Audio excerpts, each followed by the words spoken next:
Welcome to the Drawing Board. I am your host and in-house artist, Erin Leffler. If you're not familiar with the Drawing Board, here's a quick recap of what happens on the show. Every episode of the Drawing Board, I invite a guest from the comics and entertainment industry, and we get to learn a little more about what they do. Seems pretty cool, right? Well, while we're learning more about what they do, I'm also drawing them. Pretty fun. Well, this week, I am so happy to have a friend of mine on the show who has been absolutely amazing in their career. She's done so many different pieces of writing for websites and for books, and it's just absolutely incredible. So please welcome my friend, author, and managing editor for Nerdist, Amy Ratcliffe. Hello, Amy. Hi, Erin. Thank you. That is very, very so sweet. I'm so flattered. I don't even know what to say. I'm just honored to be here. I think this is a really cool series that you're doing, and I'm excited. That's all I got. I'm like, what is time anymore? What are words? I don't know. Nobody knows what words are anymore. Let's face it. So for the kids at home who may not know some of the terms I just used, why don't you go in and explain to us how you would describe your job?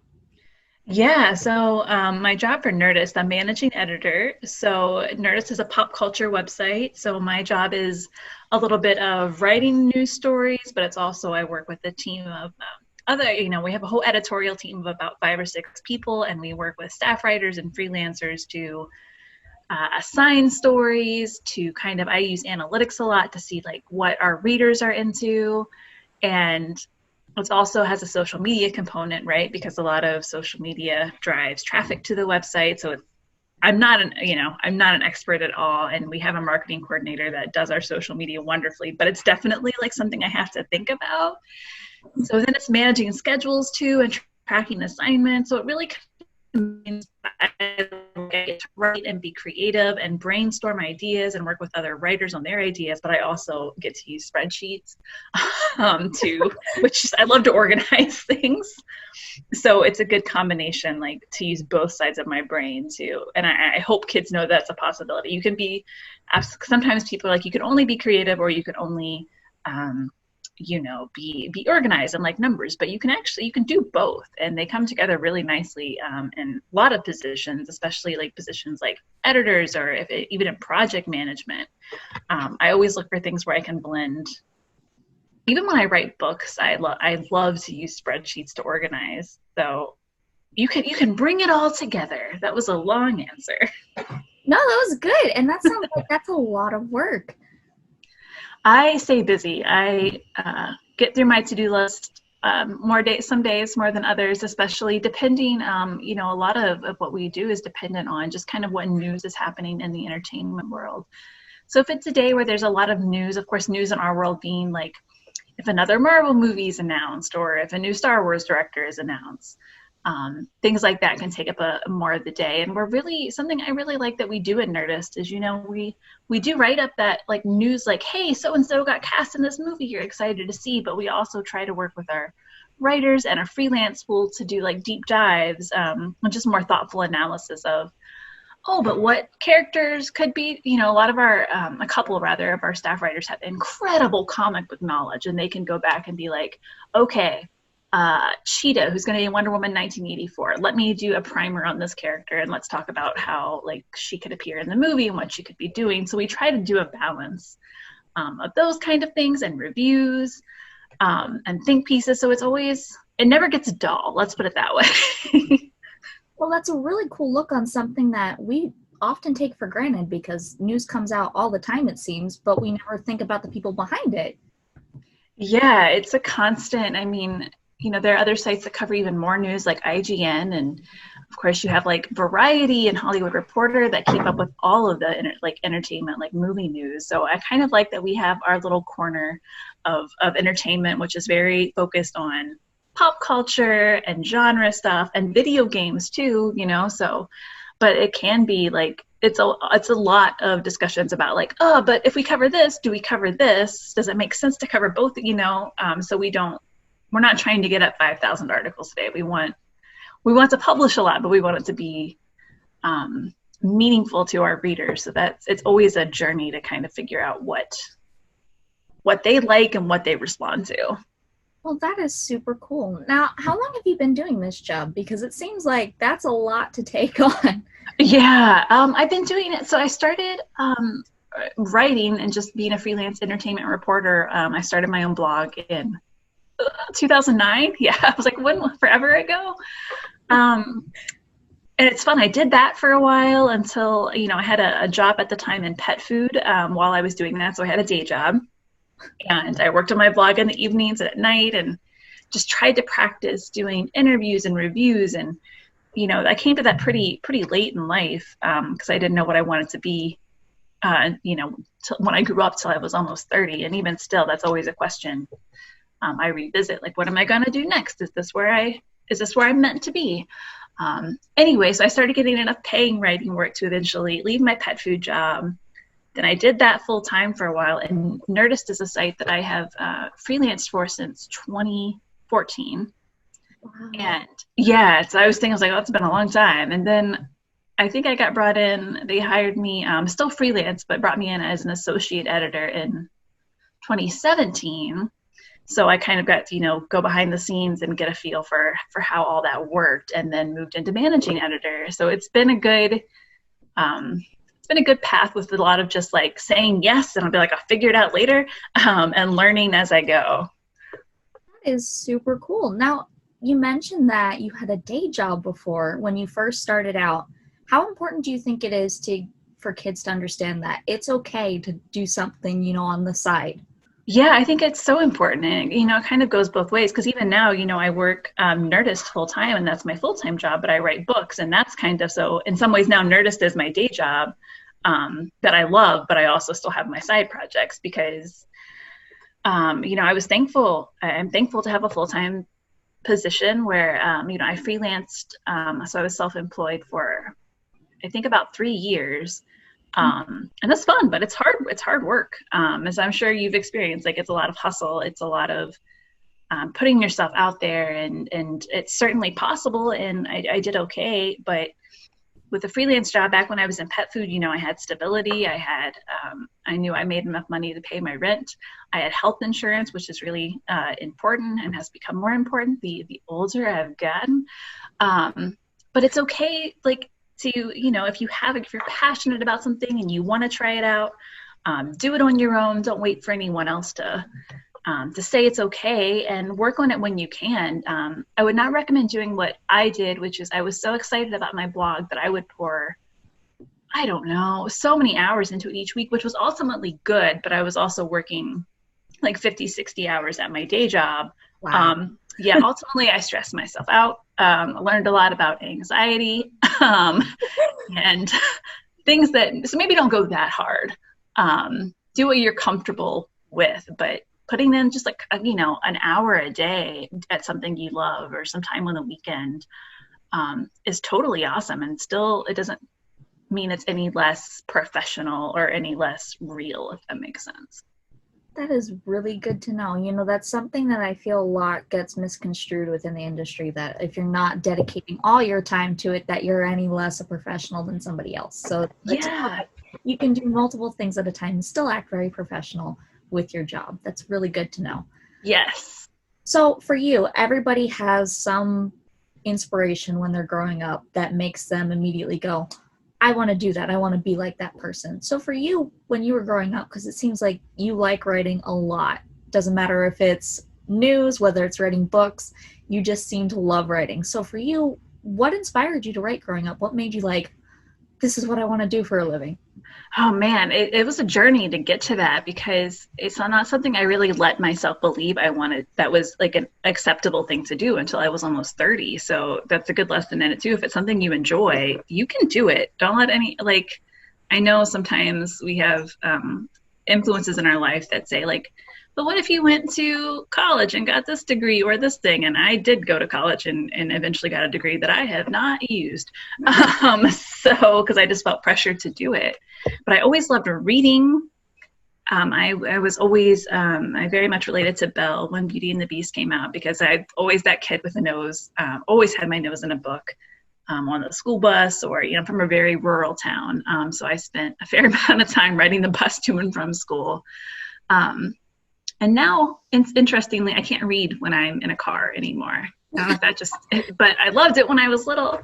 And I was always curious about how those stories came to be. And by the time I started to get towards like junior high and high school, I had a couple of excellent English teachers who, once, you would get the assignments to write like an essay about this or a short story about that. And I had a couple of teachers that finally, not finally, but I didn't really have that in elementary school.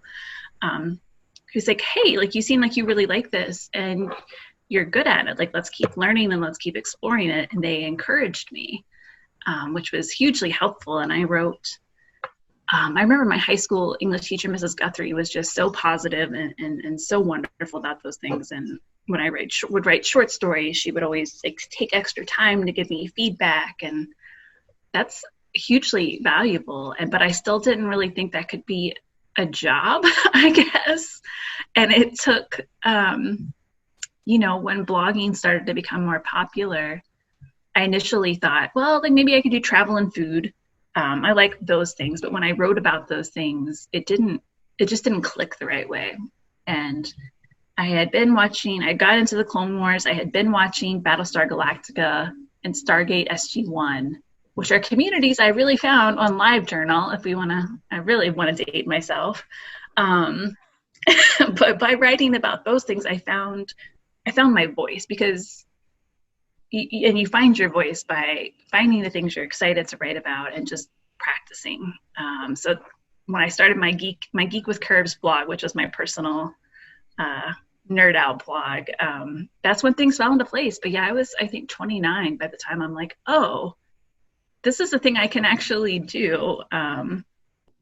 Because I come from a generation in a small town too, like where you have a job that you get when you're right out of high school, and you do that until you retire. And that's just a really weird and silly thing to think about, that anyone should be able to make a decision about what they want to do for life when they're still a teenager, or even when they're 18 and technically an adult.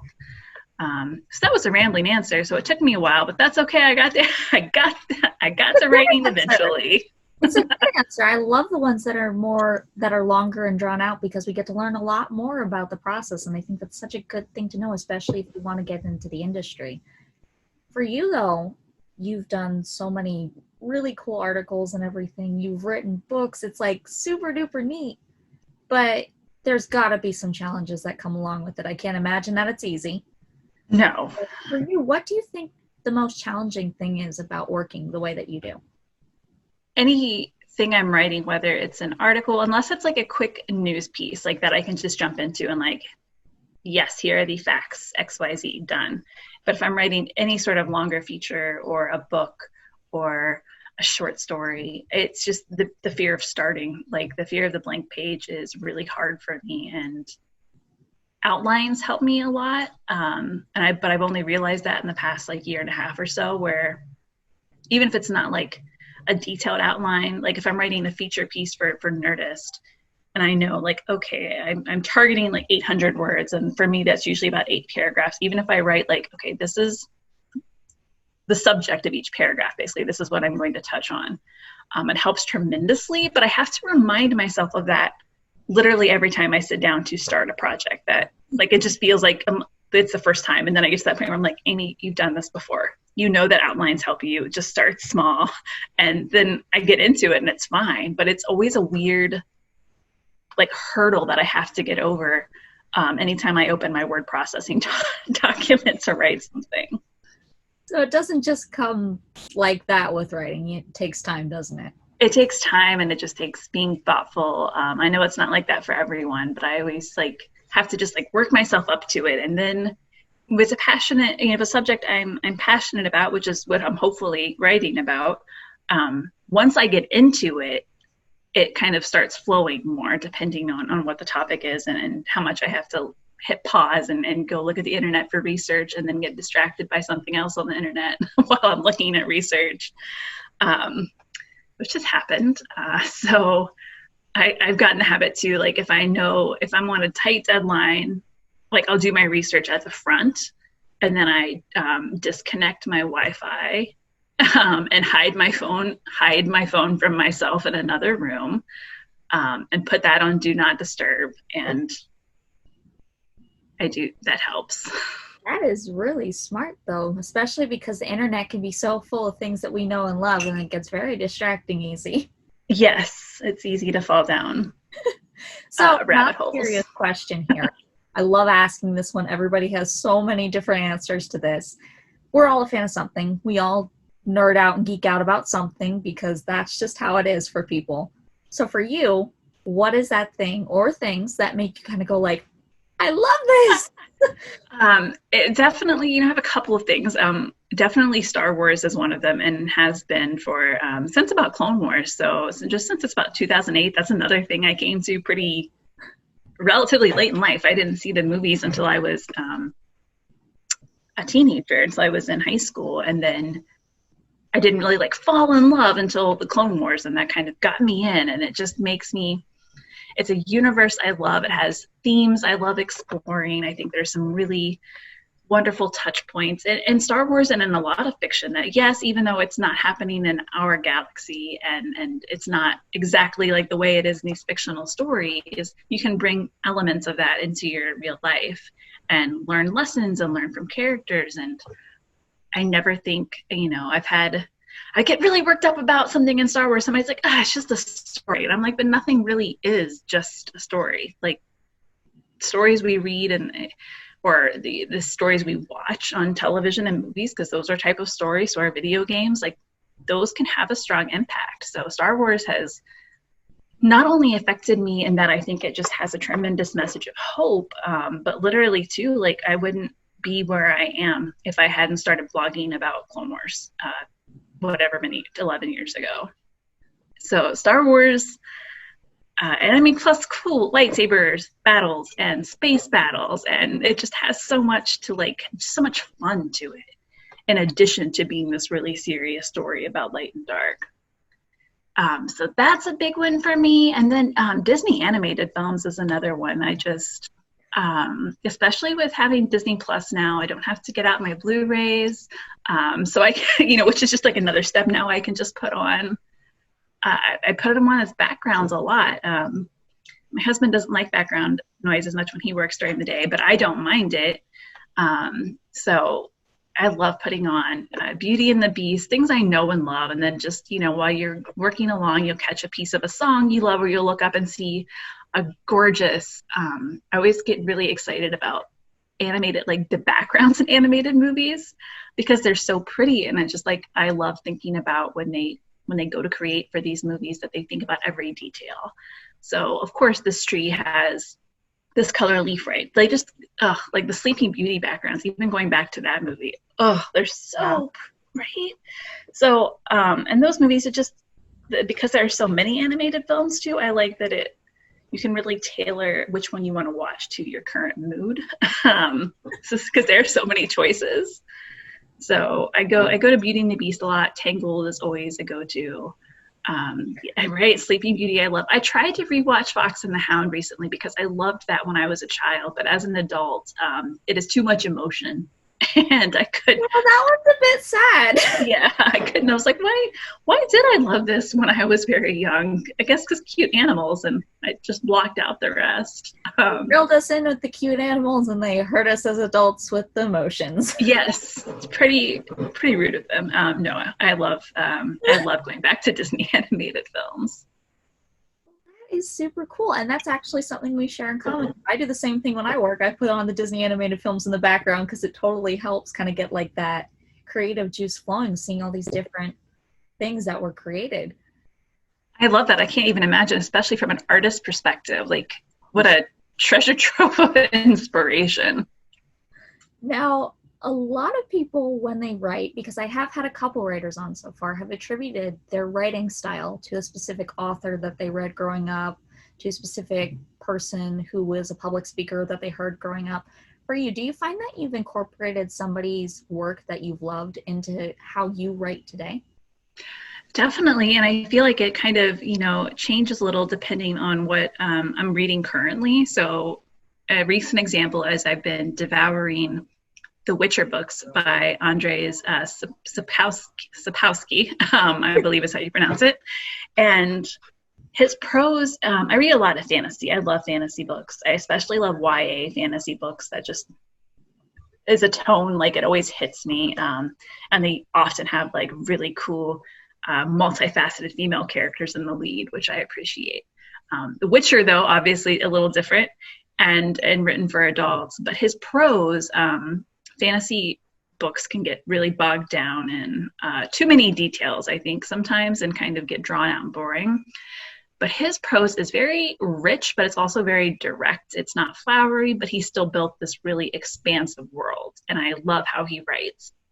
So I definitely, when I get into a book series, like I go all in, and I will just, that's all I'll read, and I'll read them till they're done. So that voice really gets in my head. So I found myself, I was recently working on a Star Wars short story, and I had The Witcher fresh in my mind, and just the style of his writing I really admired. So at first I realized, I'm like, I kind of am mimicking that. Okay, let's hold and put some of my own voice in. But I do find a lot of inspiration in that way from writers that I read that I'm like, I really like the style. Matthew Stover is another one. He wrote the Revenge of the Sith novelization, which is like fantastic, like just beautifully poetic in a way you would not I certainly didn't expect when I picked it up.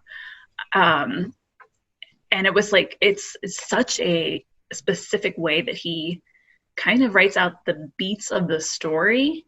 And I'm like, this is really cool. I can't do this without just being directly lifting it from him. Like, that's unique to him. But it inspired me as far as this is a different way I can tell stories. And like, I still love to read. So I'm constantly learning from the authors I read about like, oh, like I didn't think about approaching things this way before. And I try to read, I read mostly fiction, though I mostly write nonfiction. So I try to mix it up occasionally too. But growing up though, like I can remember favorite books, but not any specific writer where I was like, I want to be like that person. Not till I was older. Well, that's super cool though, especially with being able to find a bit from an author that you like, figure out a way to incorporate that into your work. I think that's important for kids to know, that you can take inspiration from pretty much anything that you read or anything that you see. Yeah, and it's a great way to learn, even if, at first you are kind of more, if you're writing for yourself and more directly mimicking a style, if it's just for you, like that's a good way to practice. And as you grow in writing and start to write more things either for yourself or for other people, like you might start with other people's, like inspired by other people's work, but you'll find your own voice as the more you do it. Yeah, that is super, super cool. So when you were first starting out, you said you started out later in life, it's not the thing you did directly out of college or that you went to college for. When you were starting out, either blogging or when you first got your first assignment doing an article for Nerdist or whatever place that you first remember doing it for, was there advice you wish that you would have been given at that point that kind of would have helped push you in the right direction? Yeah, a couple of things. I'll mention the really practical one first, that when I started getting paid, for my work, is I wish I would have been able, or I wish I would have known to get an accountant. Like, it's not because I had like buckets of money or anything, but when you start getting paid by other people as a contractor, it just complicates mostly taxes. And as much as I like spreadsheets, I don't like math. So that's a practical thing, like that if you can, and if you can afford to do so, and there are accounts at all different levels, I highly recommend it. Unless you're like super into taxes and numbers, and then by all means knock yourself out. I'm not. So I wish I would have known that. But more creatively, and I don't know if this is something you run into with art as well. I wish I would have known kind of more conversations about like how do you get paid for your work? Because in the beginning too, when I was writing for my blog, I would have the like, oh, you can do this for exposure. And I'm like, well, exposure doesn't buy me groceries. Though in some cases I absolutely did do it. Like, it was a balance of like, you know what, this actually does make sense. This when I wrote for StarWars.com, like the first couple ones, like they didn't have a budget. And I'm like, well, it's StarWars.com and my name's on it. So that's pretty cool. But I did eventually get paid. I did eventually start getting, paid. They had a budget, but I wish I would have known kind of those conversations. I know it's focusing a lot on money, but it's important to get paid for work you're doing for other people. No, it's very important, especially with if you're trying to make this a full-time job. It's important to know what you should be getting paid correctly and what to do with the money once you do get it. So that's good advice. So that was just a tricky thing, and it's not something people don't like to talk about, money. So it's not a thing that's weird kind of like subject that people are very touchy with. Yeah. So, just stand up. I wish I would have known to like push a little more when it came to being paid for things, but it worked out. But those are ultimately two things I wish I would have known back then. Well, that's very good to know. And I think it's very important also to know that it is okay to be a little bit pushy when it comes to your payment, because your work and your time is definitely worth something. So always remember, you can push about it when your time is involved. Yes, and do. I set reminders for myself when I send invoices too. I'm like, hey, check in if they paid me, because it's, even if you're doing it, as this is maybe even if you're not trying to do it full time, even if you're just doing it after your regular work hours, or to stretch your skills, like if it's for someone else and you're doing them something, it's worth advocating for yourself. Yeah. Now, this is a topic I love getting to talk about. In the entertainment industry, it seems like there is this big spirit of competition between artists, writers, producers, actors. It's just everywhere. It's so prevalent within the industry. And it's kind of sad because a lot of us aren't competitive people. For you, do you find that it's easier to be competitive with other writers and everything if you're bidding for a job that you want? Or do you find it's better to build a community with other artists and writers that you enjoy? I am a Hufflepuff, pretty much through and through. Yay! I have not I don't have many competitive bones in my body. I have petty ones sometimes, or that jealousy ones sometimes, but not competitive. And I think it's more important to build a community, and especially, now that I'm a little farther along in my career, certainly than I was 11 years ago, if I can help a writer get started anyway, or I can open doors. There's a saying that I hear my literary agent, I think, share, that, or the writer that works with him. But it's like, when you're on the way up in the elevator, like stop and let people in. Like let people come up with you. Don't hit the closed door button as fast as you can to block them out. Like that doesn't ultimately benefit anyone. And maybe, will you lose out on jobs sometimes that you really wanted? Probably. And is that fun? No. But other cool people are getting opportunities. And I definitely had that phase. Like when I was starting out, I'm like, but why can't everything? I'm like, no, actually it doesn't make sense. The entertainment world is broad. There need to be more voices that are not just mine telling stories, or, writing news, or sharing features or op-eds or whatever it is. So I really believe it's important to lift up your fellow artists and writers and help each other out. Don't close it off and don't act like it's an exclusive club. I don't really think that helps out many people. And you can definitely learn from other people too, especially when you're in the community, right? Yeah, absolutely. And I think something I'd really recommend too is when you're lots of people. I've had largely fantastic experiences reaching out to people I admire, or other editors I want to work with, or whatever it is, and like, hey, like what can I do? Like what advice do you have? And the worst thing I've gotten is just I don't get an answer because people are busy. But generally people will reply, and they're excited to help you, and they're enthusiastic. And I'm sure there are folks who are not. But personally, my experiences have been, if you ask for some guidance or a tip in the right direction, a tip in the right direction? Sure. I don't know what that means. That people will help you out. And I think I know that I still struggle with asking for help in any way, shape, or form about anything. But I've been slowly getting better at it, and people often want to help. So yeah, and communities just make a natural setting for that to happen. Now, hand in hand in that, a lot of times in the industry, anyone gets rejection because maybe we're just not right for the role, maybe we're not what they're looking for, maybe they have somebody who's got better experience. Number one thing I love asking during these, because this is something I've gotten asked a lot at Comic Cons from kids who want to do the job I do, and I've heard a lot of my friends have this issue as well.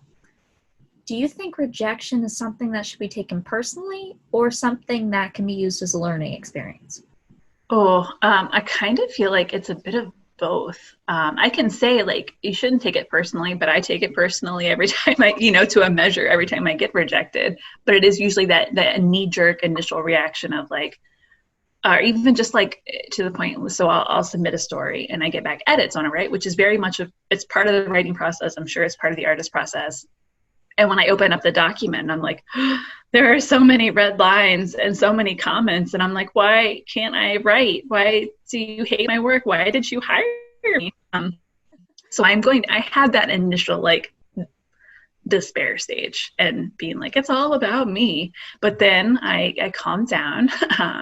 Maybe I give myself an evening to be like, I'm terrible.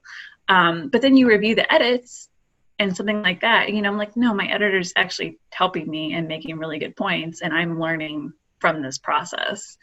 So, but I'm going to be honest, and if I get an email, it's like, oh, you didn't get this job, or here are a lot of edits, I'm going to feel bummed and think it's all about me at first. But then it almost never is. There's somebody else, like you said, there's someone else there who's better for the job. It's maybe not a right fit for other reasons. And it could be experience related, and I can learn from that, and I can grow and try to gain more of the experience so that I'm better prepared for an opportunity than the next time it hopefully comes along. Because I think that is a big part. Sometimes people are like, oh, you're so lucky. And I'm like, I worked really hard though. And I don't want to diminish that by luck, but there is a factor of having opportunities come along. But if you're prepared for them because you've worked hard, I think you increase your chance of being ready for those opportunities and jumping. Now, I love what you just said about you let yourself kind of have like a moment to feel those feelings. A lot of people think it's kind of like not good and just brush it aside when they feel those things. So how important is it to let yourself go through the feelings of frustration and grief and happiness and sadness when it comes to doing your work? I find it's really almost necessary for me, because if I don't let myself feel the feels, it'll just stay bottled up and I will dwell on it. And that's something I am really into meditation, and that's something I think about when or I've learned a lot from meditation, is trying not to ruminate on things as much and just trying to like, okay, I'm feeling angry. I recognize that I'm feeling angry. I'm feeling sad. I am like, let's, when I'm meditating, I put it on the shelf until I'm done. But I think it's important to give yourself, like, we're human. You're going to have emotions, and most of us are not complete. You're going to react to things. And I think it's okay. Like, it's okay to let yourself feel that reaction. Maybe don't let that reaction like drive you and be your guiding force for a long time and gain control over you. But if you recognize that it's happening, and I do, and I'm like, I need this evening to eat some pizza and play some Animal Crossing and just whatever it is, put a Disney movie on in the background. I think that's really valuable, and it helps you kind of let go of that and then move on to the part where you learn, or you're doing the next thing. So yeah, I think it's good to take a beat. Yeah, that's definitely good though. And especially because this is another thing I love talking about, is because we're always pushed, it seems so hard in the industry, to only focus on what our job is. So is it important to kind of like find a different hobby and like find ways to distance yourself from your work? Yes, I find that it is.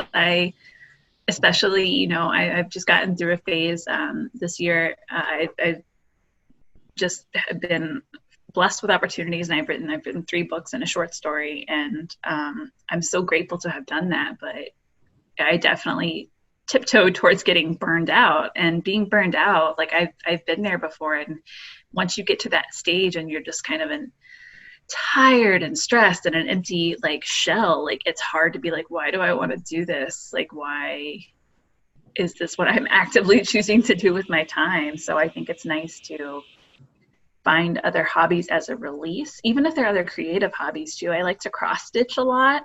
So that's like, even though it has to be like bright day, and I always feel like, I feel like I need a magnifying glass now to do it.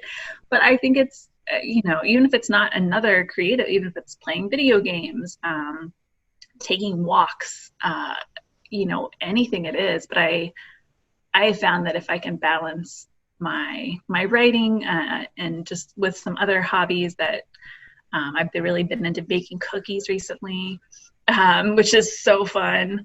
And it just like gives me a place to step away, and also a benefit if it's something else that I'm doing. And like if I have an issue with writing, or I'm not sure how I'm going to like go to the next scene, or art, like stepping away from it and be like, all right, I'm going to sit here and cross stitch for a while. My brain can still like process those things, and I can, if I want to, just kind of let that sit. And sometimes sometimes I won't come to answers, and I'll be just as stumped, but it does give your brain a little space to be like, okay, let's taking a moment to stop swirling around this idea, or to stop, like in one case, I pushed a deadline. I'm good at deadlines. I'm bad at procrastinating to accomplish them. And at one point I procrastinated so much, and I had to write so much in a short period of time, that my left hand on my keyboard actually got like cramped from the typing position. So don't do that. So breaks away from things like that are good for your body as well as your mind. And I love that you mentioned Animal Crossing. A lot of guests so far have all mentioned that they love Animal Crossing. I love Animal Crossing too. So there you have it, kids. It is totally cool to be a professional and play Animal Crossing. We all love it. Yes, I know so many adults who are very into this game. Okay, so fun question then. Who's your favorite villager? Oh, Julian, who is he's a horse, but really technically he's a unicorn. And I first met him in Animal Crossing Pocket Camp on my phone, which I played before. Yes. Yeah, then I got him as a villager in New Horizons, and I was so excited. I love how he decorates his house and all like celestial decor, and he has like a swirly sky floor. How about you? Who's your favorite? It's hard. It's hard because there's so many cute ones. I'm trying to remember the one. There's an elephant that looks like a teacup. I'm trying to remember her name. Oh, Tia. Yeah, I think. Yeah. I love her. She's so cute. She's so cute, and she's so polite. You gotta love that. Yes. I like I know they have different like personality types, and the jock one is my least favorite personality type. I'm like, give me all the polite ones. I think there's like a sisterly personality. I don't know. I know that I do need to get a cat villager on my island though, because I haven't had any yet. I had one, and then he left, and I was so sad. But changes are good too. Yes. So for you professionally, you've done a lot. You've mentioned you've gotten to work with Star Wars, which is absolutely amazing. You've gotten to work doing different entertainment pieces on different movies coming out and everything, which is super duper cool. For you though, given any budget, you could work with anyone you wanted on any franchise, what would be that one project that is just like the dream project for you? And it's a good question, and I've been fortunate enough to do some really, my first Star Wars project was Women of the Galaxy, and that just turned out beautifully. The work of the artist on that book was amazing. But I think if it was just like dreaming big, I would love to write, not necessarily even a Star Wars, but Disney one. There are these great making of books for the first 3 Star Wars films by J.W. Rensler that are just so detailed and really just go into the nitty gritty behind the scenes. Like, I love reading that kind of stuff because I love reading how the fiction and all the stories I love have been made. And anytime I visit a film or television set for work, I'm always just blown away by the level of craft and detail and care that goes into things that are maybe even on the screen for, a few seconds. I think that's so cool. So I would love to write a making of book where ideally be kind of the making of book where you get to be on set for, while the movie is being made. So you have firsthand sources, primary sources. You're there doing interviews, taking notes every day, and just put together something really comprehensive and cool.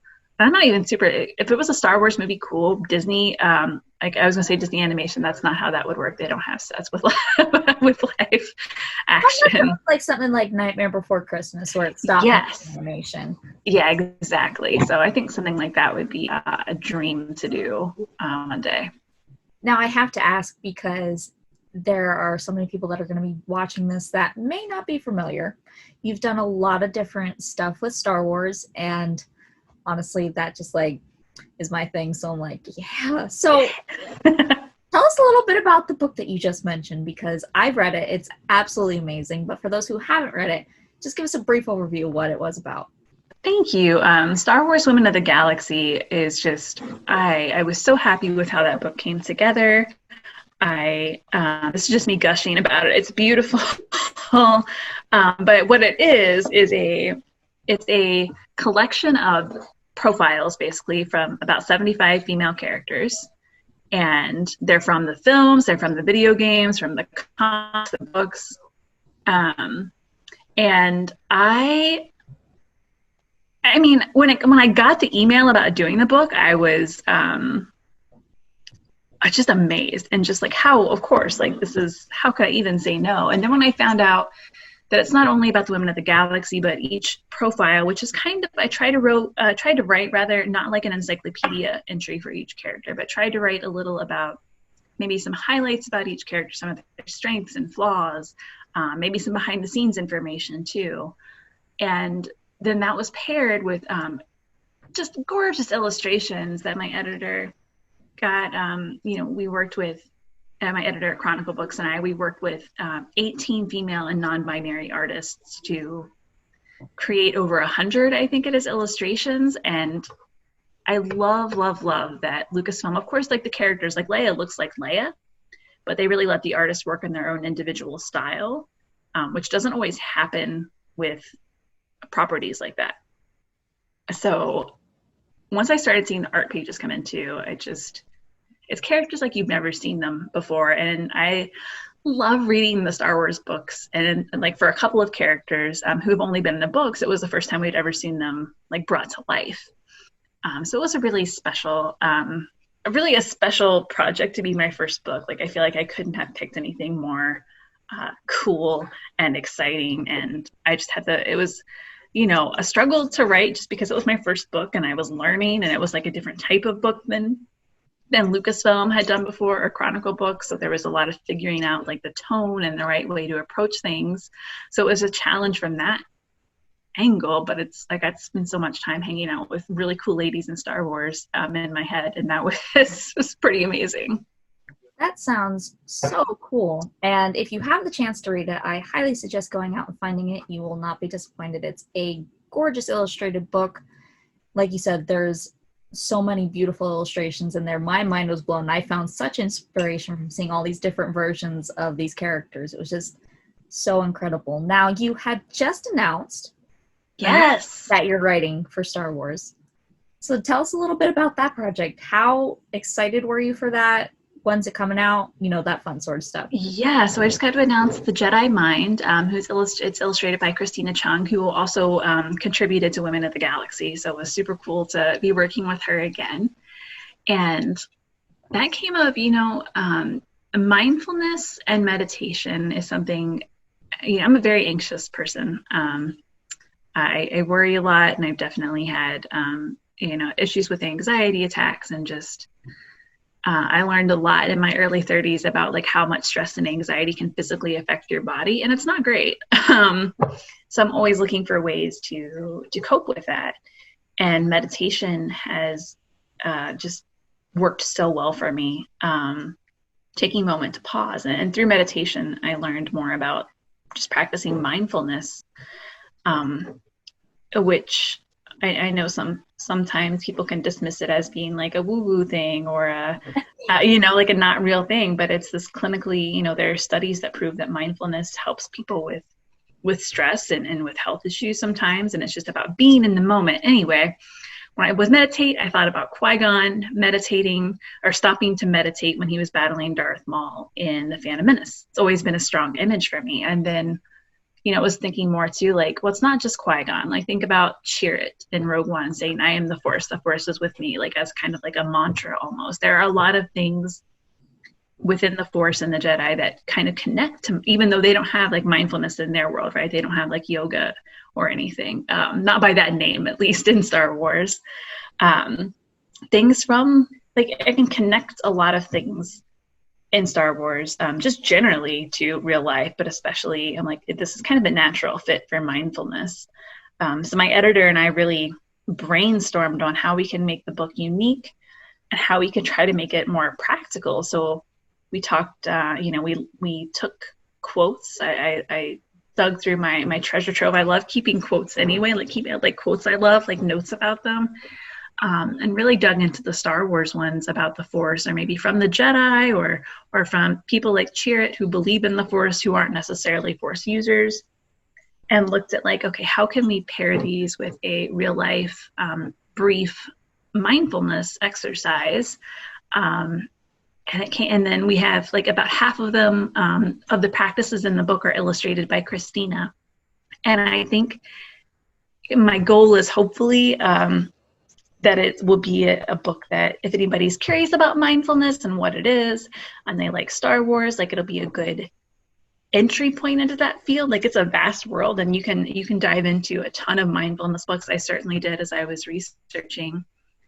And I think that from what I've seen, like the illustrations are beautiful. I love the cover. It's out November 10th. Which is somehow only 4 months from now. I was like, that's so far away. It's not. It's really not. And I'm really proud of it. I'm proud of Women of the Galaxy too. But this is obviously a little different. And I like that it's, this is really superficial, but on my bookshelf, I have a lot of books. I love books. I love having different sizes of books and different widths and different kinds of books. And this is a nice gift size book. And I already know where it's going to go on my shelf. That's a really, like I said, superficial thing to think about, but it looks pretty. Hey, that's always a good thing too. You gotta love what you do. Yes.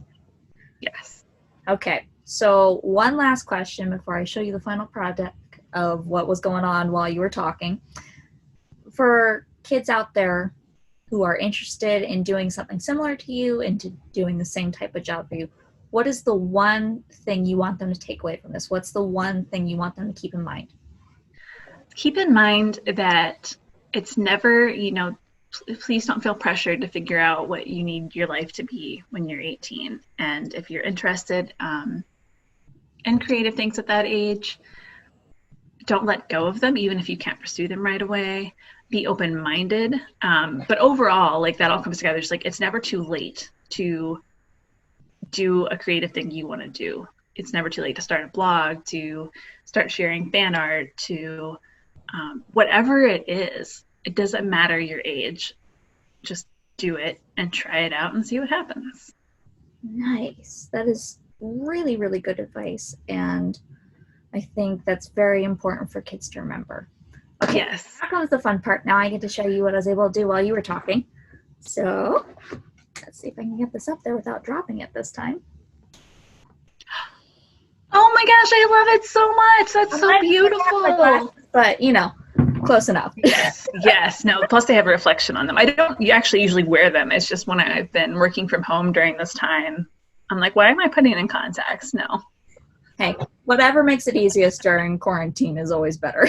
Yes, and thank you. That's so beautiful, Erin. I love it. Well, thank you so much for coming on. I had an absolute blast getting to talk to you and learning more about what you do, and I'm sure everybody who's going to watch this is going to love it too. If you're interested in learning more about her work or I'm following her on social media, her links are going to be below in the description, but if you'd also like to point anybody in a direction, where would you want to point them? Yeah, absolutely. I'm on Twitter and Instagram at Amy_geek, and my email address is in both those profiles. So if anyone has any questions or just is curious about like what I do, or I'm here, like email me, please. Well, thank you so much again, and thank you for tuning into The Drawing Board. Again, I am your host and in-house artist, Erin Leffler. Catch you next time. And